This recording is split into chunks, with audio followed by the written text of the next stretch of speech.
Hello! It's the Three Stooges in the shape of the Mad Bird, Grumpton the dog, and yours truly, back with another video looking at some camera accessories that I find incredibly useful, and this time ones that won't make much of a dent in your bank balance. So to keep things economical, let's get on with it, is it? First up is a remote shutter release. Now this is far from an essential item to have in your camera bag, as most, if not all, modern day cameras come with some sort of built-in self timer.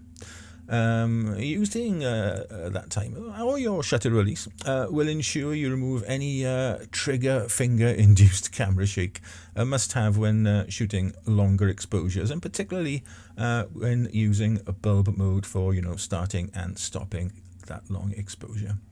Now, for these long exposures, you could always use, that built-in timer, and for a majority of my shots, that's precisely what I do. But there are times when I need to be able to operate the shutter at a precise moment, usually at the coast when I'm dealing with wave action. And for that, a remote release, while not strictly essential, is really quite handy. Now, where I do regularly employ one, though, is where I'm bracketing images, either for a panorama or for a focus stack, where obviously I don't want to be hanging around between shots in case the light changes, or my subject moves, if I've forgotten to glue it down, that is. Now, there are two basic release types. You've got wired or wireless, and true to this video's title, I'd recommend the former. They only cost a couple of quid for a basic one. Just be sure to get the right one for your camera's make and model, as some, like my Nikon D700 and 800E, have a proprietary port. If you want to go expensive, then by all means get a wireless one, some of which will have an intervalometer function for time lapses and the like, along with a digital display and other assorted bells and whistles. An alternative to a remote release is to see whether your camera has an app allowing it to connect to your phone, and then whether that app has a function allowing you to operate the shutter. Personally, I prefer the simplicity and reliability of a good old-fashioned wired model, completely eliminating any lag between pressing the button and taking the shot. Also, they are cheap enough that if you lose one, which you will, they are easy to replace. Now, next up is a hot shoe mounted thumb grip gizmotoid thingy, with a tendency these days towards smaller, sometimes more retro cameras. Anything to give you a little bit of extra purchase when gripping your expensive pride and joy is a plus. Now, there are generic ones or model-specific ones available to suit all budgets, but the upshot is they all do the same job of sliding into your camera's hot shoe and providing an extra secure place to press your thumb to accompany whatever grip the camera already has. They also give you something to help stabilize the camera while shooting, helping you to get, sharper shots. Something I find really useful when hand-holding my Fujifilm X-H2 with the 100 to 400 telephoto zoom stuck on the end of it. Just make sure that if you get a generic one, it doesn't cover or obstruct, any of the camera's function buttons. Now, third on my list is some sort of card reader. Now, yes, you can plug your camera directly into your computer and extract files or images from it that way, but I much prefer to use a card reader. Again, these vary in price, and you can get one that will just read a specific type of card, usually like a standard SD one, or one that has multiple slots for different types of cards, like compact flash or micro SD.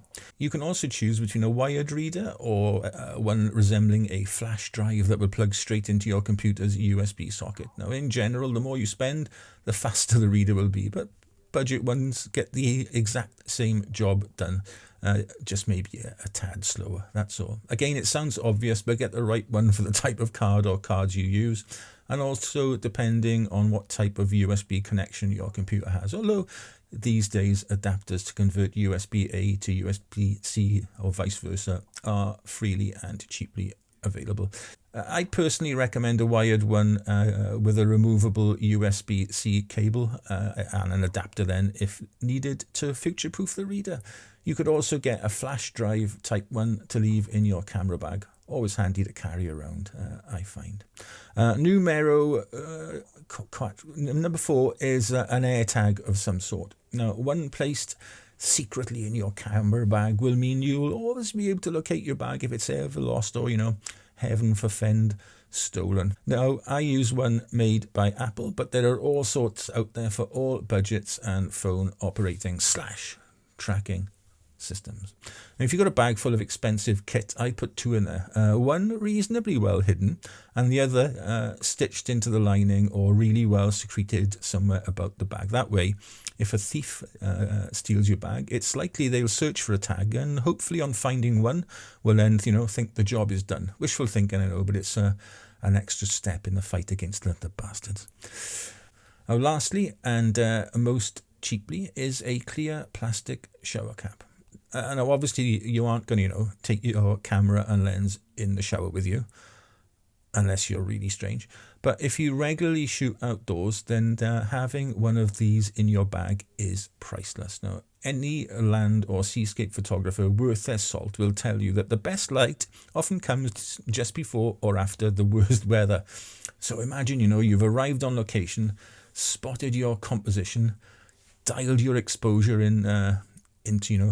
into perfection, filters are all attached and everything's ready to go when, you guessed it, the heavens open and down comes the rain. Now you have to quickly get your kit off your tripod and into the dry safety of your bag. Whereas if you have a shower cap on you,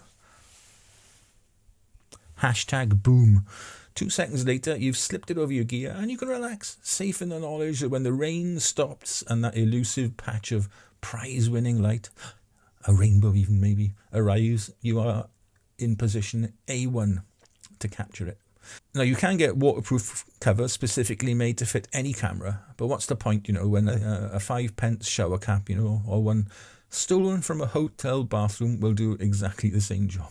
And there you have it, my top 5 cheapskate camera accessories. Feel free to go to the comment section below and share whatever cheap accessories you use and which you think could, benefit others here. Or maybe you use one or more of the ones I've covered. Let me know. Anyway, until next time, you know the drill. Be a nice person, innit? Ta-ra.